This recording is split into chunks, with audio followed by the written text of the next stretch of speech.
Oi, meu nome é Padre Mike Schmitz e você está ouvindo o podcast A Bíblia em um Ano, onde encontramos a voz de Deus e vivemos a vida através das Escrituras. O podcast original, The Bible in a Year, foi produzido pela Ascension e essa é a versão brasileira traduzida pelo Heitor e dublada pelo Leandro. Usando a linha do tempo da Bíblia A Grande Aventura, vamos ler de Gênesis até Apocalipse, descobrindo como se desenrola a história da salvação e como nos encaixamos nessa história hoje. É o dia 282, passamos pelo período do exílio, passamos pelo período do retorno e agora estamos na revolta dos Macabeus, que é um período onde tem muitos livros que a maioria das pessoas daqui da comunidade do podcast A Bíblia em um Ano provavelmente nunca leram, mas que são considerados parte do cânone pela Igreja Católica e pela Igreja Ortodoxa. Eles são livros deuterocanônicos, né? E a gente já falou disso quando passamos pelos livros de Judite, Baruque, Tobias, algumas partes de Daniel e Esther que não estão necessariamente presentes nas traduções protestantes da Bíblia. Mas aqui estamos nós. E nesse período vamos ler alguns livros sensacionais que sim, são inspirados. De novo, desde o começo do cristianismo eles foram considerados inspirados porque eles eram usados, né? A Bíblia foi organizada lá pelos anos 392, 397, com os concílios de Roma e o concílio de Cartago. Daí na Reforma Protestante o cânone foi questionado, né? Então foi aí nos anos 1500 que teve o concílio de Trento, que definiu que, beleza, são esses 73 livros, incluídos esses livros que estavam na Septuaginta, que é a tradução citada 85% das vezes do Novo Testamento. E uma das razões pelas quais... beleza, mais tarde a gente fala disso. Hoje vai ser legal. Vamos ler o capítulo 1 de 1 Macabeus, que é um capítulo bem grandinho. Os capítulos de Macabeus costumam mesmo ser mais longos. Então, se acomoda aí e aproveita essa história que é incrível, é dramática, tem momentos de coragem. É sensacional. Hoje também vamos ver Eclesiástico, capítulos 1, 2 e 3, e o livro de Provérbios, capítulo 21, versículos de 29 a 31. A Bíblia que eu uso todos os dias é a Bíblia da Grande Aventura, da Ascension em inglês. Você pode acompanhá-las no qualquer Bíblia que você preferir. Nós recomendamos a Bíblia do Peregrino. Se você quiser saber quais são os seus próximos capítulos ou marcar o quanto você já leu, é só baixar o plano de leitura de graça no link na descrição do vídeo. E você pode se inscrever no canal e ativar o sininho para a gente poder aparecer para você todos os dias nesse ano e você não perder nenhum episódio. Como eu disse, é o dia 282, primeiro dia do período da revolta dos Macabeus, então aproveita bem a história que, nossa, eu gosto muito. Não sei se deu pra notar. Pelos próximos dias vamos acompanhar primeiro Macabeus e depois a gente vai pra segundo Macabeus, que são meio que a mesma história, mas contada de maneiras diferentes. Meio que o livro de Reis e o livro de Crônicas. Mas a gente vai ver quando a gente chegar lá. Enfim, hoje vamos ler 1 Macabeus capítulo 1, Eclesiástico capítulos 1, 2 e 3 e Provérbios 21, versículos de 29 a 31. O primeiro livro de Macabeus, capítulo 1, Introdução histórica. O macedônio Alexandre, filho de Filipe, que ocupava o trono da Grécia, saiu da Macedônia, derrotou e abateu Dário, rei da Pérsia e da Média. Empreendeu numerosos combates, ocupou fortalezas, assassinou reis, chegou até os confins do mundo, saqueou inumeráveis nações. Quando a terra ficou em paz sob seu comando, ele se exaltou e se encheu de orgulho. Reuniu um exército poderosíssimo e dominou países, povos e soberanos que tiveram de pagar-lhe tributo. Mas depois caiu de cama e, quando viu próxima a morte, chamou os generais mais ilustres, educados com ele desde jovens, e repartiu entre eles o reino antes de morrer.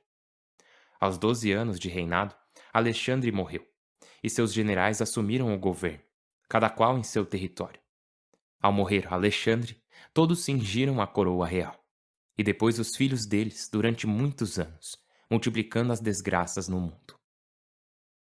Perseguição de Antíoco Epífanes. Deles brotou um rebento perverso, Antíoco Epífanes, filho do rei Antíoco. Havia estado em Roma como refém e subiu ao trono no ano 137 da era Seleucida. Por essa ocasião, houve alguns israelitas apóstatas que convenceram muitos. Vamos fazer um pacto com as nações vizinhas, pois desde que nos isolamos, nos aconteceram muitas desgraças. A proposta agradou, e alguns do povo se decidiram a pedir ao rei. O rei os autorizou a adotar os costumes pagãos. E então, acomodando-se aos usos pagãos, construíram um ginásio em Jerusalém. Dissimularam a circuncisão, apostataram da aliança santa, tornaram-se parentes dos pagãos e se venderam para fazer o mal. Quando já se sentiu seguro no trono, Antíoco se propôs a reinar também sobre o Egito, e ser assim rei de 2 reinos. Invadiu o Egito com forte exército, com carros, elefantes, cavalos e uma grande frota. Atacou Ptolomeu, rei do Egito. Ptolomeu retrocedeu e fugiu, sofrendo muitas baixas.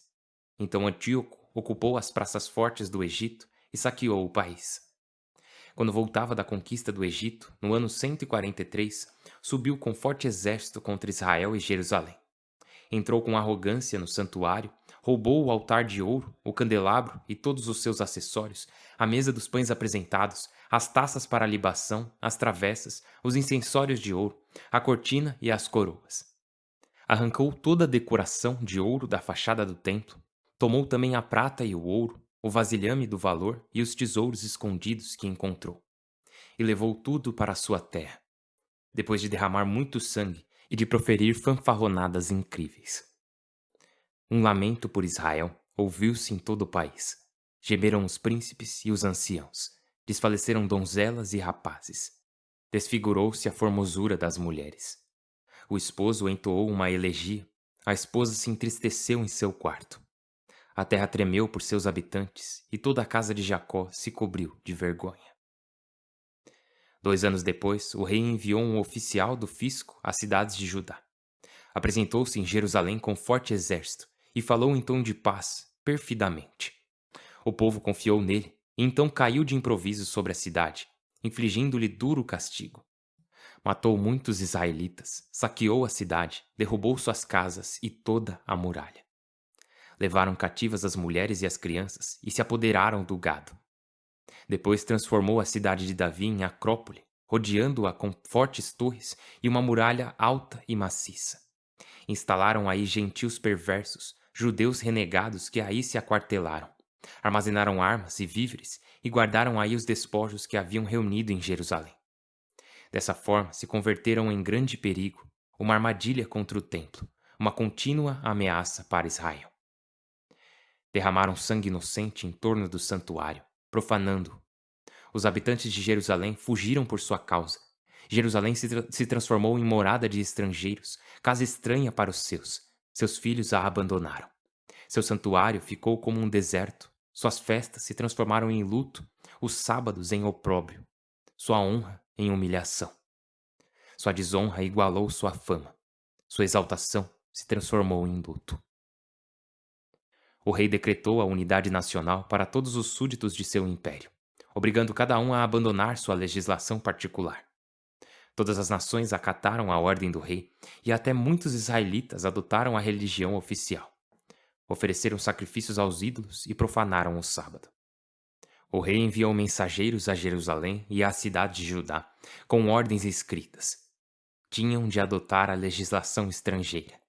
Proibia-se oferecer no santuário holocaustos, sacrifícios e libações, guardar os sábados e as festas. Mandava-se contaminar o santuário e os fiéis, construindo altares, templos e capelas idolátricas, sacrificando porcos e animais imundos. Tinham de deixar incircuncisos os meninos e profanar a si mesmos com todo tipo de impurezas e abominações, de modo que esquecessem a lei e mudassem todos os costumes. Quem não cumprisse a ordem do rei incorreria em pena de morte. O rei escreveu a todos os seus súditos nesses termos. Nomeou inspetores para toda a nação e ordenou que em todas as cidades de Judá, uma depois da outra, fossem oferecidos sacrifícios. Muitos dentre o povo aderiram a eles, todos traidores da lei, e cometeram tais violências no país que os israelitas tiveram de esconder-se em qualquer refúgio disponível. No dia 15 de dezembro do ano 145, o rei mandou pôr sobre o altar uma ara sacrílega, e foram pondo aras por todas as povoações judaicas dos arredores. Queimavam incenso diante das portas das casas e nas praças, rasgavam e atiravam no fogo os livros da lei que encontrassem, executavam, segundo o decreto real, aquele em cuja casa encontrassem um livro da aliança e aquele que vivesse de acordo com a lei. Como tinham o poder, todos os meses faziam o mesmo aos israelitas que se encontravam nas cidades. No dia 25 de cada mês, sacrificavam sobre a ara pagã, em cima do altar dos holocaustos. Matavam as mães que circuncidavam seus filhos, conforme ordenava o decreto, com as crianças seguradas no colo. E matavam também seus familiares e os que tinham circuncidado os meninos. Mas houve muitos israelitas que resistiram, fazendo o firme propósito de não comer alimentos impuros. Preferiram a morte antes que se contaminar com esses alimentos e profanar a aliança santa. E morreram. Uma cólera terrível abateu-se sobre Israel. O livro de Eclesiástico, prólogo do tradutor grego. Muitas e importantes lições nos foram transmitidas pela lei, pelos profetas e pelos outros escritos que os seguiram. É graças a eles que se deve louvar Israel por sua instrução e sabedoria. Mas não basta que somente aqueles que os leem se tornem instruídos. Os que se dedicam à sabedoria devem também ser úteis, tanto pela palavra como por escrito, para os estrangeiros. Eis porque meu avô, Jesus, depois de entregar-se com afinco à leitura da lei, dos profetas e dos outros livros que nos foram transmitidos pelos nossos antepassados, e tendo-se feito bastante versado neles, quis também escrever alguma coisa do que se refere à instrução e à sabedoria.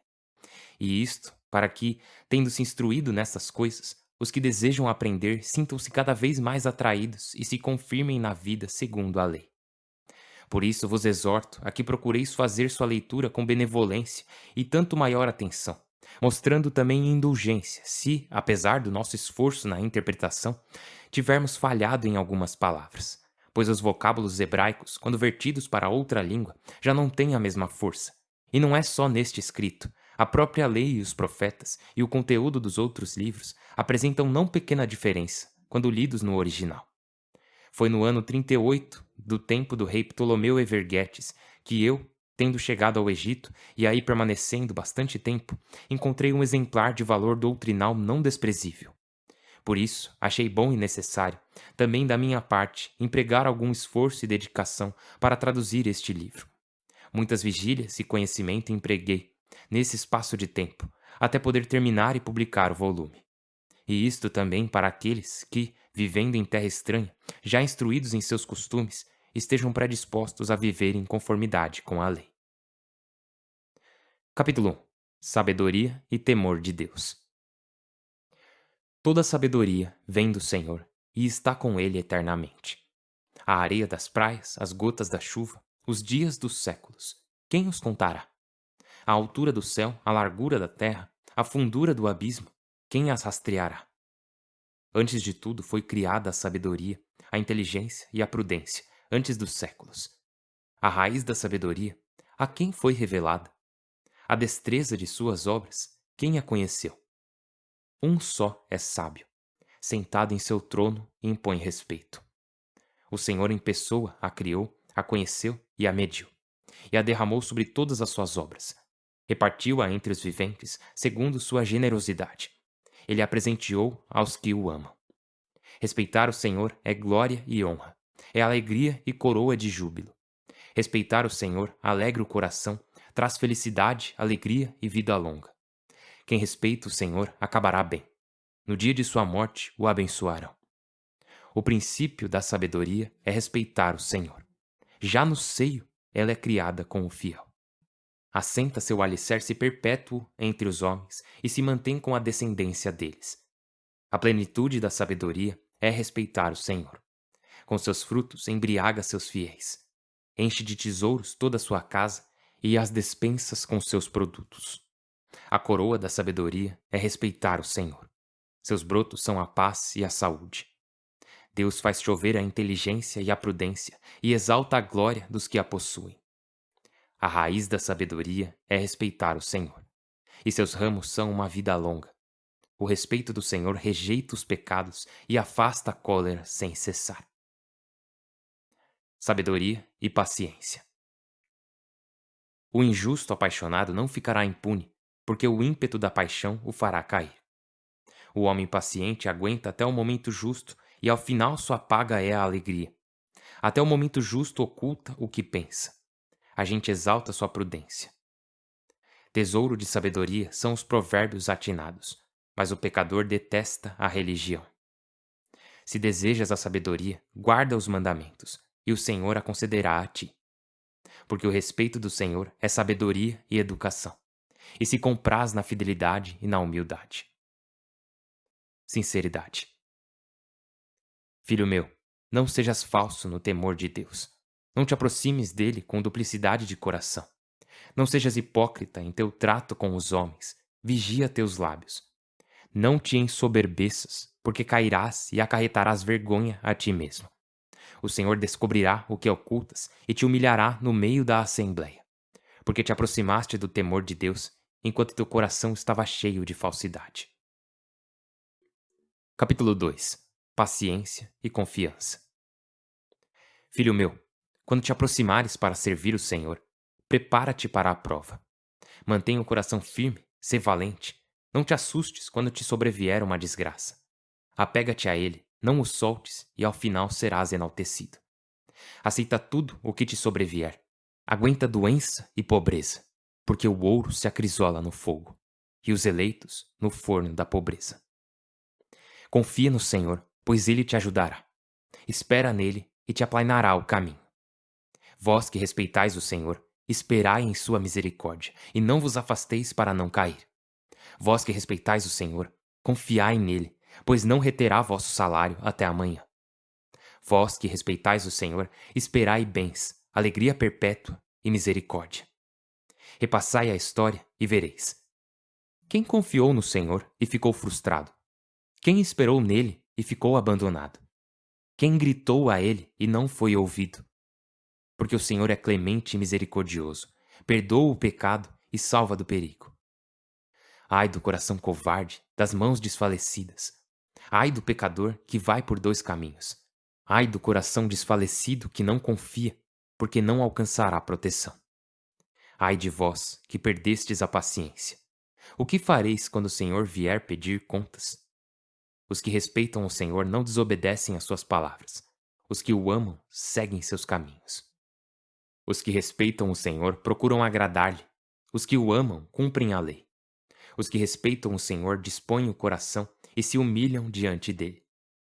Caiamos nas mãos de Deus e não nas mãos do homem, pois como é sua grandeza, assim é sua misericórdia. Capítulo 3. Honrar pai e mãe. Escutai, filhos meus, o vosso pai. Fazei-o e vos salvareis. Pois o Senhor dá ao pai honra diante dos filhos e afirma a autoridade da mãe sobre sua prole. Quem honra seu pai expia seus pecados. Quem respeita sua mãe acumula tesouros. Quem honra seu pai se alegrará com seus filhos e quando rezar será ouvido. Quem honra seu pai terá vida longa. Quem dá descanso à sua mãe obedece ao Senhor.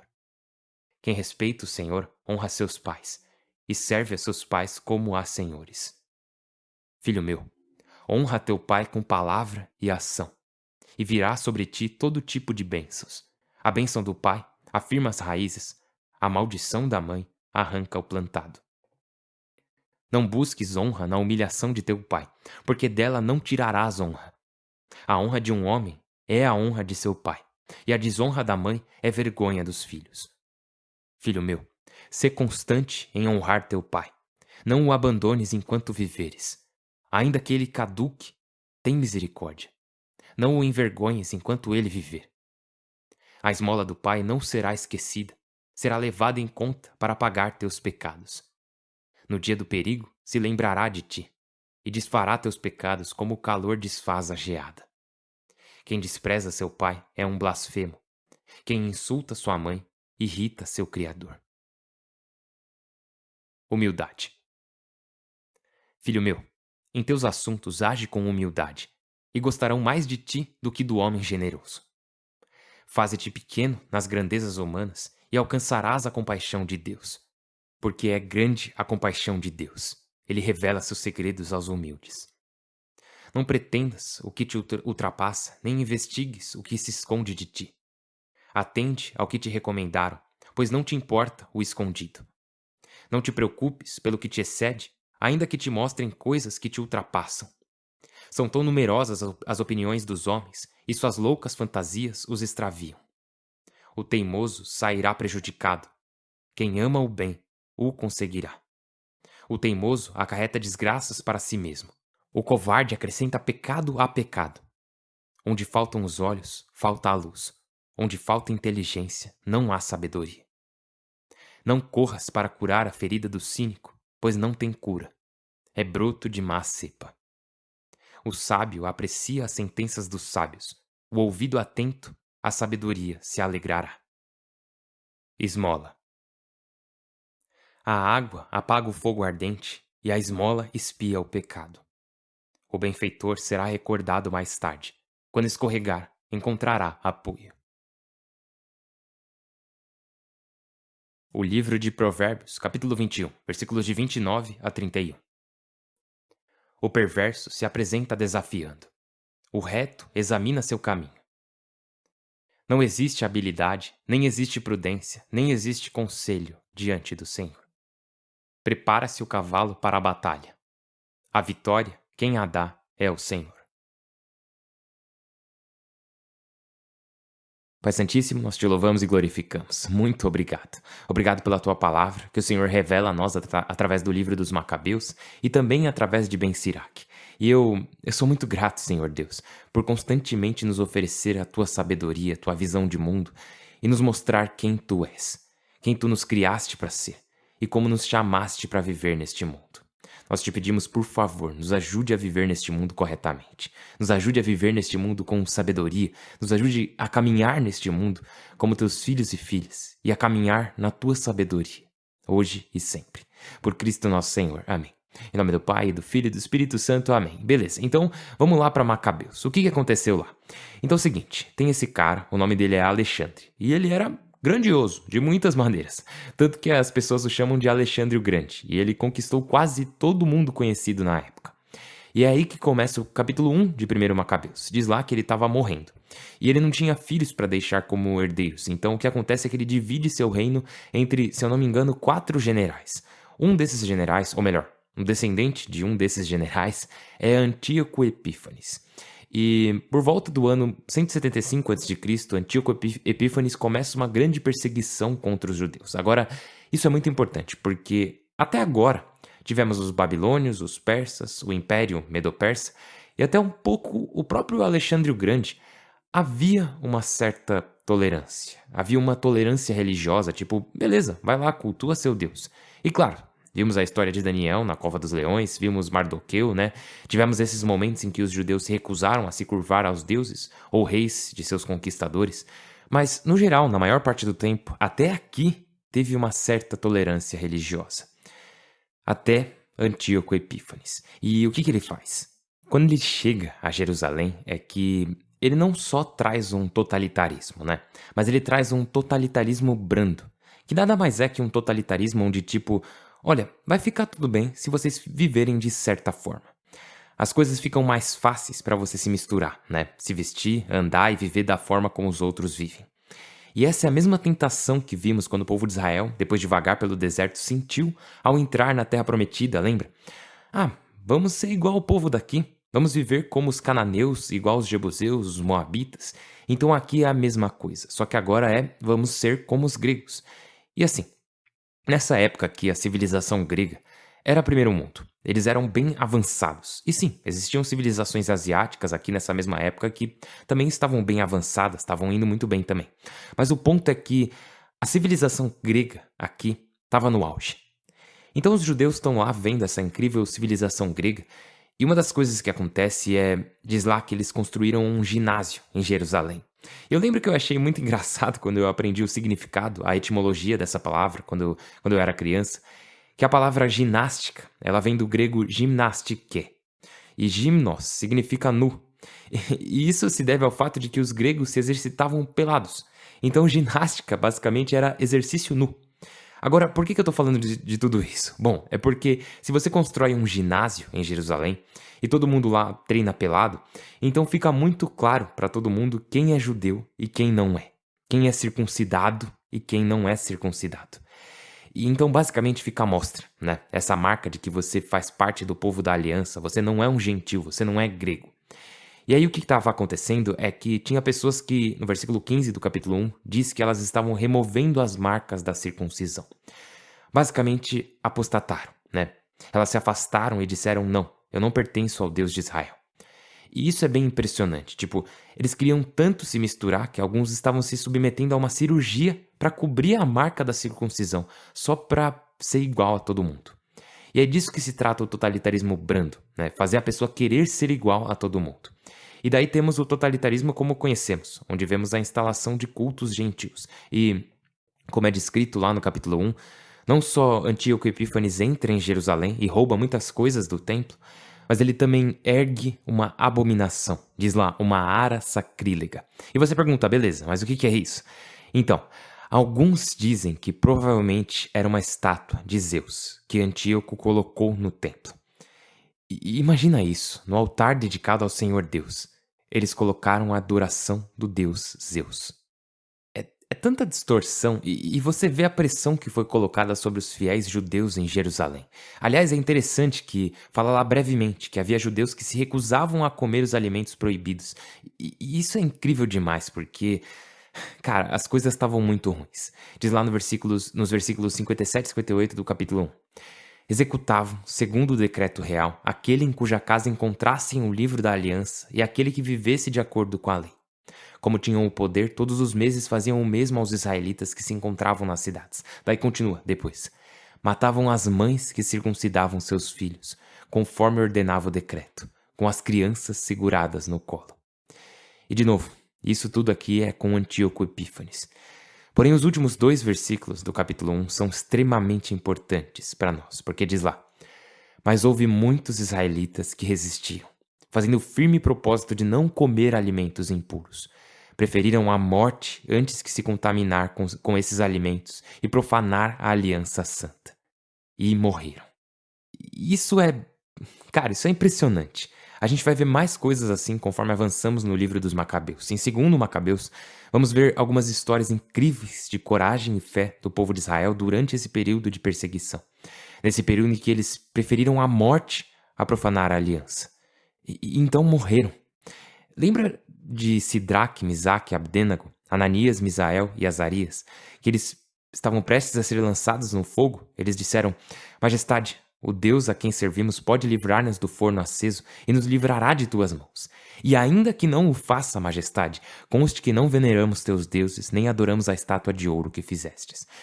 E o Senhor o salvou. Lembra de Esther, que Mardoqueu fala para ela que mesmo se ela não se prontificasse a ajudar, o Senhor agiria através de outra pessoa para livrar Israel, e ela não faria parte disso. E então ela decide ajudar e o Senhor poupa sua vida. E aqui vemos o povo aqui em Jerusalém que escolhe morrer antes de comer algo proibido, antes de quebrar a aliança com o Senhor. E eles morrem, eles acabam morrendo. E isso vamos ver mais histórias assim de fé e coragem em 2º Macabeus, mas hoje tivemos uma amostra, né, do que vai acontecer nessa revolta, que vai acontecer muito em breve contra a ocupação grega. Enfim, hoje também vimos Eclesiástico, né, o que é simplesmente sensacional. Nossa, pessoal, vocês vão gostar demais desse livro, eu gosto demais. E ele se passa meio que ao mesmo tempo, ele se passa talvez um pouquinho depois da revolta dos Macabeus, esse livro de sabedoria. Bom, não é o livro de sabedoria, né, o livro de sabedoria nós vamos ver depois, mas ele é um livro sobre sabedoria, repleto de sabedoria, que fala sobre respeitar a Deus, de como viver uma vida temente a Ele. E pensa nisso, diz lá: o princípio da sabedoria é respeitar o Senhor. Cara, sensacional. A plenitude da sabedoria é respeitar o Senhor. E continua, né? A coroa da sabedoria é respeitar o Senhor. A raiz da sabedoria é respeitar o Senhor. E cara, isso é muito forte, porque o que é o temor a Deus? Já falamos sobre isso, né? Que não é viver assustado e com medo de Deus, como se ele fosse um tirano que usa seu poder para nos controlar. Porque ele não é. Não vivemos em um totalitarismo, nem um totalitarismo brando. Ele é um Deus bondoso. Porém, ele ainda é Deus, né? Então o temor de Deus, assim, no sentido mais básico da coisa, você pode dizer que se trata de levar Deus a sério. É o jeito mais simples de se definir. Se alguém perguntar o que é o temor de Deus? E de novo, tem formas melhores, obviamente, de se definir, mas a definição mais simples possível é que se trata de levar Deus a sério. Tratá-lo como Deus. E agora, como podemos fazer isso? Bom, sabemos que o temor a Deus está diretamente relacionado com sabedoria, né? Tipo, o capítulo 1 inteiro é sobre isso. Então tá, como conseguimos sabedoria, então? E diz lá no versículo 26 do capítulo 1. Se desejas a sabedoria, guarda os mandamentos, e o Senhor a concederá a ti. Se deseja sabedoria, guarda os mandamentos e o Senhor a concederá a ti, porque, cara, quando nos afastamos dos mandamentos, a gente sempre acaba fazendo idiotice, né? Você sempre acaba tomando as piores decisões possíveis. E também diz lá no versículo 28, Filho meu, não sejas falso no temor de Deus, não te aproximes dele com duplicidade de coração. Porque muitas vezes é isso que nós fazemos, né? Vamos ao Senhor com corações divididos. Meio que, Senhor, eu quero fazer a tua vontade, mas no fundo eu não quero, não. Senhor, eu quero te seguir e obedecer seus mandamentos, mas eu não sei, né? E isso é o oposto de sabedoria. Mas podemos ser sábios com a ajuda de Deus, com a graça de Deus, podemos alcançar a sabedoria e continuar a caminhar em fidelidade. Agora, eu queria destacar mais duas coisas só, porque uma das minhas passagens favoritas de toda a Bíblia, tipo, de verdade, tá aqui no começo do capítulo 2 de Eclesiástico, que lemos na missa até, né? Diz lá, Filho meu, quando te aproximares para servir o Senhor, prepara-te para a prova. Ah, bom demais, bom demais. Continua. Mantenha o coração firme, sê valente. Não te assustes quando te sobrevier uma desgraça. Apega-te a ele, não o soltes, e ao final serás enaltecido. Aceita tudo o que te sobrevier. Aguenta doença e pobreza, porque o ouro se acrisola no fogo, e os eleitos no forno da pobreza. Confia no Senhor, pois ele te ajudará. Espera nele, e ele te aplainará o caminho. Cara, eu simplesmente amo essa passagem. É tão forte. Agora, por último, porque o episódio tá ficando grande, mas no capítulo 3 fala sobre honrar pai e mãe. E cara, isso é muito importante, nos lembrarmos de que temos deveres para com nossos pais. Que quem honra seus pais, honra a si mesmo. Quem desonra seus pais, desonra a si mesmo. E é muito forte lermos isso diversas vezes aqui no capítulo 3 e eu acho que é necessário, porque hoje em dia, né, nos dias de hoje, não é o caso de todo mundo, mas me parece que nos dias de hoje é comum as pessoas rirem dos próprios pais ou desconsiderar a opinião deles, ou até mesmo só largar e deixar eles pra lá depois de atingir certa idade. Não temos mais aquele respeito pelas gerações passadas como antigamente nossos ancestrais tinham. E aqui no capítulo 3 de Eclesiástico, somos lembrados da importância desse respeito. Que inclusive é o quarto mandamento, honrar pai e mãe. E é o único mandamento que vem com uma bênção, porque diz lá, honra teu pai e tua mãe, como te ordenou o Senhor teu Deus, assim prolongarás a vida e tudo te correrá bem. E somos lembrados disso aqui, novamente, no capítulo 3 de Eclesiástico. Então, vamos continuar a caminhada pelos próximos 30 dias, mais ou menos, pelos livros de Macabeus, Eclesiástico, Sabedoria, e daí depois, no próximo período, vamos entrar de vez no Novo Testamento. Vamos ver o último evangelho que falta, que é o de Lucas, daí depois Atos dos Apóstolos e todas as cartas de Paulo, e daí... mas hoje ainda é o dia 282, estamos começando essa nova fase, esse novo período, que é o penúltimo período antes de entrarmos no último. Que bênção incrível. E até lá ainda tem chão, viu? Pessoal, eu estou rezando por vocês e por favor rezem por mim. Meu nome é Padre Mike e eu mal posso esperar para te ver amanhã. Deus abençoe.